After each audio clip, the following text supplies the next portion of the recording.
जग जीव लगहु सब भाई, जानहु पार मिताई मिताई, जानहु पार मिताई मिताई। हो सब अनुकूल न को विपरीता, बैर हो जाने बढ़ने जमीता। सब अनुकूल। बोलिए भगवान बुद्ध की। तो सब अनुकूल न को विपरीता, कोई हमारा विरोधी न दिखे, सब हमारे क्या लगे, वैरी हो जान पर ही निज मीता। वैरी भी हमारे मित्र दिखने लगे और सब जग जीव लगे ही सग भाई। संसार के जितने भी जीव हैं आपको अपने भाई की तरह लगने लगे। आजकल का भाई नहीं कि भाई को ही आजकल लोग सूली पे चढ़ा दे रहे हैं। संसार के सभी प्राणी हमारे भाई की तरह लगने लगे तो समझना कि आपकी ये फिर मैत्री है। नच गीत कर रहे हैं और कहते हैं कि बनते हैं तेन पनाहं, नचन नचना दिवसीन पवतानं नच गीतम। देखो नच गीत की परिभाषा क्या है कि जो गीत नाचने के लिए नचाने के लिए गाई जाती है वो गीत भिक्षु को नहीं गाना है। अच्छा ऑर्केस्ट्रा में कौन सा गीत चलता है, कमर हिलाने के लिए, नाचने के लिए, नचाने के लिए। आपको नचाने के लिए गीत गवा रहे हैं नहीं। और किस प्रकार के लिए, किस प्रकार से नाचना, मयूर आदि नच्चन वसेनाति नच गीतम। मयूर को नाचते हुए देखा है। नच गीत की परिभाषा सुनो त्रिपिटक से। मयूर को नाचते हुए देखा है, मोर को तो कैसे नाचता है, घूमर घूमर घूमर घूमर, हाँ घूम घूम के ठुमका लगाता है ना। ऐसे बहुत सारे बाबा भी लोग होते हैं, उठा लिए कमर और घूमर घूमर नाचते हैं और ठुमका लगाते हैं, नाचते हैं ठुमका लगाते हैं। ऐसा नाच और ऐसा गीत नहीं गाना है, ना ऐसी नाच ना ऐसा गीत जो ऐसे व्यक्ति कमर हिलाए ठुमका लगाए, ऐसा गीत भिक्षु नहीं गा सकते। तो आपको ठुमका लगवाया मैंने कभी कि चलो खड़े हो जाओ, थोड़ा ठुमका लगा लो, कमर हिला लो, ऐसा कहा क्या? नहीं, हम तो यही कहते हैं कि समय ऐसा आएगा कमर खुद ही टेढ़ी हो जाएगी। क्यों टेढ़ा करते हो, कमर खुद ही टेढ़ी हो जाएगी। लेकिन गीत गाने के लिए भगवान ने कहा। भगवान बुद्ध के शासन को 9 भागों में बांटा गया है, महायान में 12 अंगों में बांटा गया, थेरवाद में 9 अंगों में बांटा गया भगवान बुद्ध के शासन को। जैसे मैंने कल बताया परसों, एक भिक्षु थे मुझसे शांति उपवन में मिले, बड़े महाथेरों हैं, नाम नहीं लेना चाहता। उनकी दृष्टि बड़ी ही वैज्ञानिक है और प्रवज्ञा के लगभग 60 वर्ष बीत चुके हैं। व्यर्थ का ही बूढ़ा हुए हैं, हाँ व्यर्थ का ही शरीर बूढ़ा किया। ज्ञान बूढ़ा कर लेते तो पूज्य हो जाते। जहां जाते हैं वहां तिरस्कार करके लोग भगा देते हैं, जहां जाते वहां तिरस्कार करके भगा देते हैं। कई कई जगहों पे तो कुर्सी खींच लेते हैं, बैठने नहीं देते। हाँ कहते कि तुम जो कथा करते हो उसमें कुछ असली भी होता है कि? बोलिए भगवान बुद्ध की। बनते हमने कहा नहीं असली हमारा तो नहीं, आप बताएं आपका कितना असली होता है। नहीं नहीं तुम बताओ, तुम जो कथा करते हो कुछ असली भी होता है इसमें।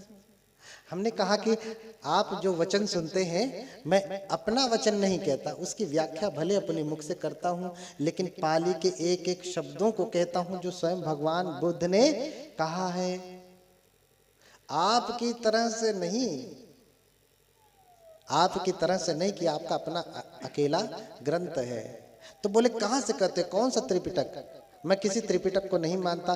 फिर मैंने कहा अच्छा ये बताओ कि भगवान बुद्ध के शासन को कितने भागों में बांटा गया? भगवान बुद्ध के शासन को कितने भागों में बांटा गया? तो कहता है,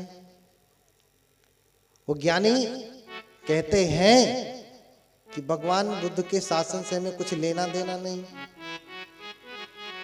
हमने हाथ जोड़ लिया कि बनते जी हमें भी आपसे कुछ लेना देना नहीं। जिसे जो बुद्ध के अनुसार प्रवज्जित हुआ है और बुद्ध के शासन को ही नहीं मानता, उसे मैं भी नहीं मानता। मेरी नजर में आप पूज्य नहीं। मैं हाथ जोड़ करके चला आया, हे भगवान दोबारा आपका दर्शन न होवे। बोलिए भगवान बुद्ध की। आप लोग भी यहीं से हाथ जोड़ लीजिए कि उनका दर्शन न होवे।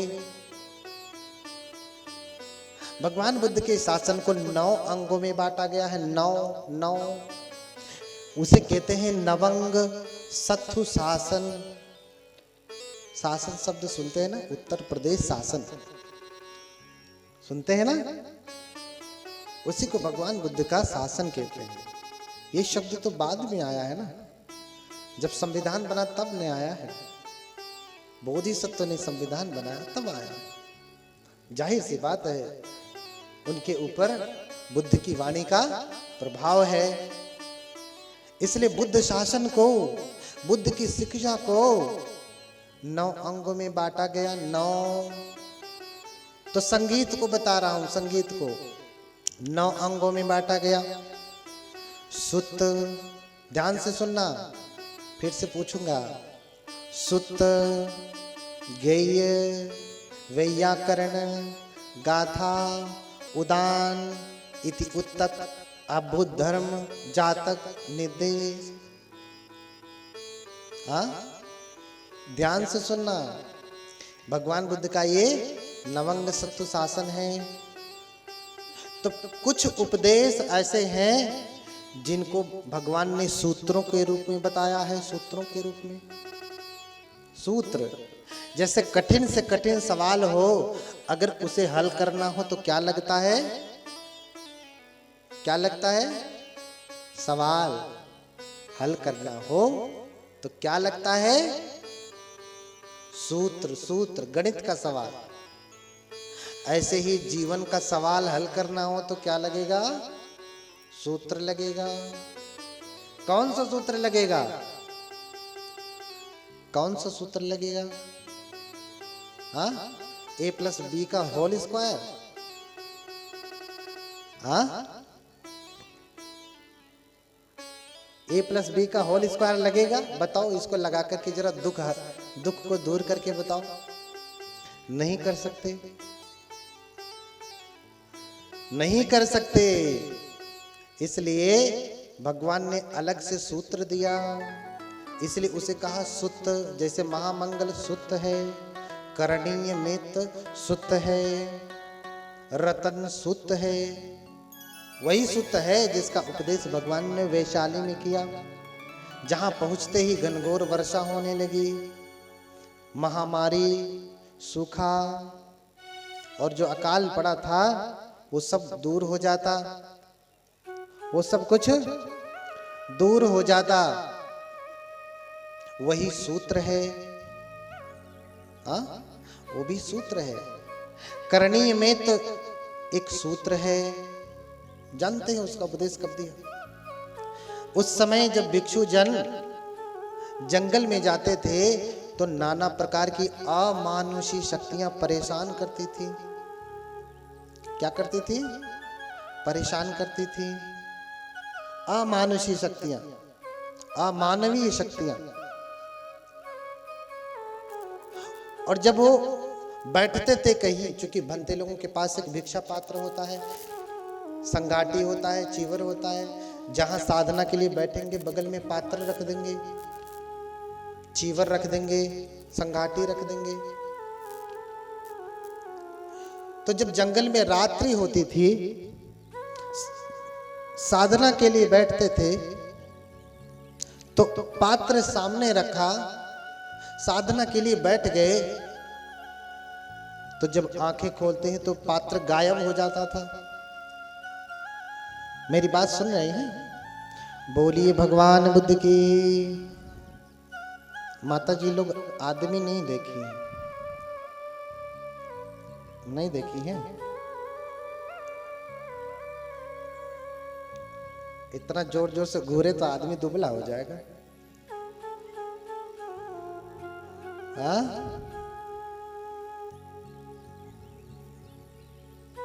बोलिए भगवान बुद्ध की। बनते लोग जब साधना करते थे जंगल में तो सामने ही पात्र रखते थे, पात्र गायब हो जाता था। यहीं बगल में चीवर रखा, चीवर गायब हो जाता था। पानी भर के लाए, पानी खत्म हो जाता था। भिक्षु लोग परेशान होते थे। फिर भगवान से कहा, भगवान हम लोग जब जंगल में साधना करते हैं तो ऐसी ऐसी समस्याएं, ऐसी ऐसी आपत्तियां आती हैं, अमानुषी शक्तियां परेशान करती हैं। भगवान ने कहा, भिक्षुओं तो तुम्हें करणी मृत्यु सूत्र का पाठ करना चाहिए, करणीय मृत्यु सूत्र का पाठ करना चाहिए। हाँ, करणीय मृत्यु सूत्र, सूत्र माने सूत्र।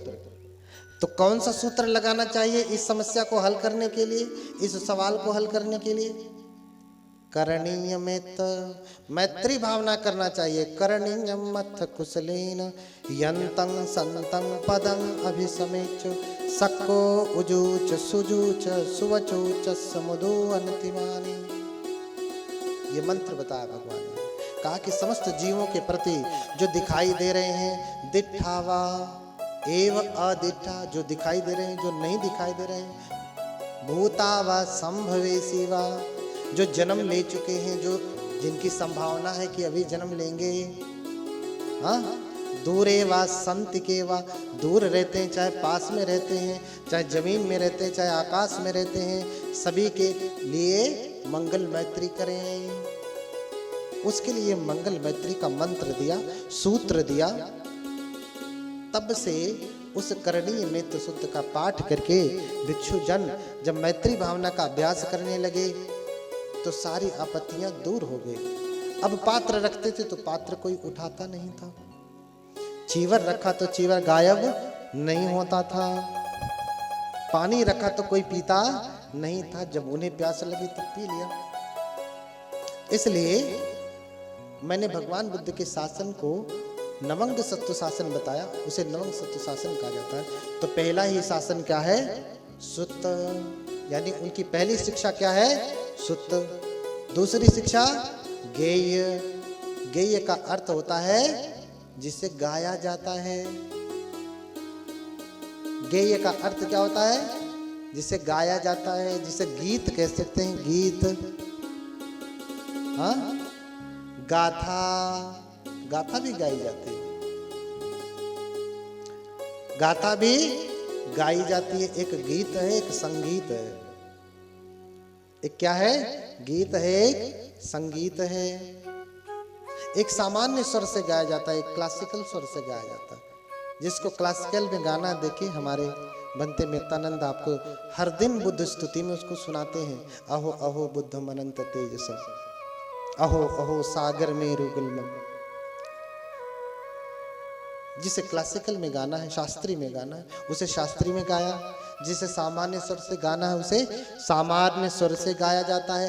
इसलिए गेय को ही गीत कहा जाता है। अब ये कहते हैं कि नच गीत, मैंने पहले ही बताया, हाँ, नच्चन नच्चनादि वसीन नच गीतम। जो नाचने के लिए, स्वयं के नाचने के लिए गा रहा है, बजा रहा है, तो नच गीत हो गया। दूसरे को नचाने के लिए नाच जो है गा रहा है, बजा रहा है, तो भी क्या हो गया? नच गीत हो गया। और कैसे नाचने के लिए? मयूरादि नच्चन वसेन पवत्तानम नच गीतम।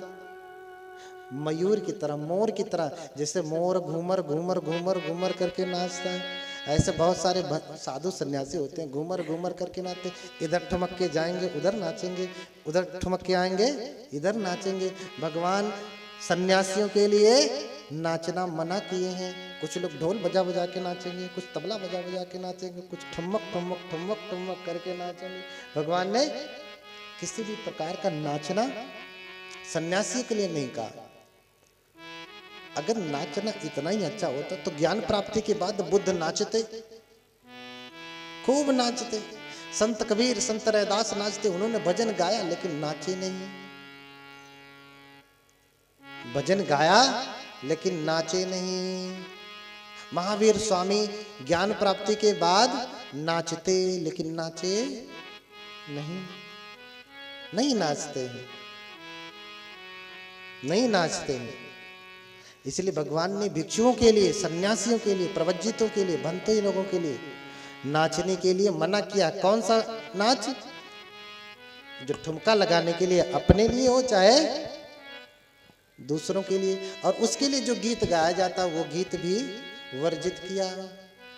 लेकिन जो गेय है, जो गीत है, उसे तो गाया ही जाएगा। हाँ, उसे तो गाया ही जाएगा। उसे बिना गाए रहा नहीं जा सकता। इसलिए गीत समझें आप। इसलिए भगवान बुद्ध के बाद जब संगीति हुई, संगीति समझ रहे ना, काउंसिल, बुद्धिस्ट काउंसिल जब हुई, पहले काउंसिल में 500 लोग रहे, 500 अरहत रहे। इसलिए उसे कहा पंचसतिका, त्रिपिटक में ही। पहली संगीति में 500 अरहत भिक्षु रहे, जीवन मुक्त भिक्षु रहे, और उन्होंने बुद्ध वचनों का संगायन किया। संगायन का अर्थ क्या होता है? संग में, साथ में गायन। गायन अब समझ में आ रहा है? फिर संगायन क्यों होता? उसी का दूसरा नाम है संगीति। साथ में गीति करना, गाना। हाँ, उसी का आप जो है परिवर्धित रूप है संगीत। संगीति का प्रवर्धित रूप क्या है? संगीत। संगीत। इसलिए जो ये महाज्ञानी लोग कह रहे हैं कि भंते गाना गा रहे हैं, नच गीत कर रहे हैं, उन ज्ञानियों को समझना चाहिए कि तुम परिभाषा कहां से दे रहे हो। जिस त्रिपिटक में नच गीत कहा गया है, उसी त्रिपिटक में यह भी बताया गया है कि किसको नच गीत कहते हैं। तुमने ये तो पढ़ लिया, भगवान बुद्ध ने कहा नच गीत वादित विशुक दर्शना वेरमणि, लेकिन तुम ये नहीं पढ़े कि किसको नच गीत कहा भगवान ने। बोलिए भगवान बुद्ध की, बोलिए भगवान बुद्ध की। हाँ, इसलिए हम उन तथागत के बारे में महिमा कल ही बता चुके, परसों बता चुके। उनकी महिमा बड़ी निराली है, और उन्हीं के ये वचन पूरे त्रिपिटक में हैं। जिसे नहीं मानना है उसके लिए ये कथा नहीं है। जिसे गाली गलौज करना है दूसरे धर्मों को, वो जाए, वो इस पांडाल में ना आए, उसके लिए ये कथा नहीं है। ये कथा तो शांति के लिए है, सद्भाव के लिए है, मैत्री के लिए, करुणा के लिए है, अपने दुखों के निवारण के लिए है, सुख प्राप्ति के लिए, शांति प्राप्ति के लिए है, पूरे संसार में सुख शांति प्रवर्धित करने के लिए है। बोलिए भगवान बुद्ध की। हाँ, भगवान बुद्ध की। हाँ, इसलिए उस शांति को पाने के लिए लोग भगवान बुद्ध के पास आते थे। कुछ लोग तो रूप को देख करके आते थे, कुछ वचन को सुनने के लिए आते थे। जो रूप को देखने के लिए आते थे वो भी वचन सुन करके फिर भगवान बुद्ध का अनुयायी हो जाते थे। जैसे कल हमारे छोटे भंते ने एक छोटा सा प्रसंग आप लोगों को सुनाया था वक्कली का।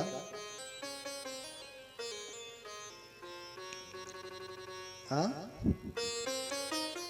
वक्कली बहुत सुंदर बुद्ध के शरीर को देख करके मोहित हो जाता, क्योंकि बुद्ध बहुत सुंदर है। 32 लक्षणों पेता असीतानु व्यंजना धरा। भगवान बुद्ध 32 महापुरुष लक्षण और 80 अनुव्यंजनों से युक्त हैं। यही महापुरुष लक्षण उनको बहुत सुंदर बनाते हैं। देखिए ना, भगवान बुद्ध के कान उधर हैं, बैठे हैं। उनके कान हमारे जैसे छोटे हैं, आपके जैसे छोटे हैं? नहीं, कान क्या है? लंबे हैं। उनके कान लंबे हैं। उनकी त्वचा भी स्निग्ध है। त्वचा कैसी है? स्निग्ध है। जैसे गुलाब के फूलों पे आप पानी डालेंगे पानी टिकेगा नहीं। जैसे पक्षियों के पंख के ऊपर पानी डालेंगे, धूल डालेंगे,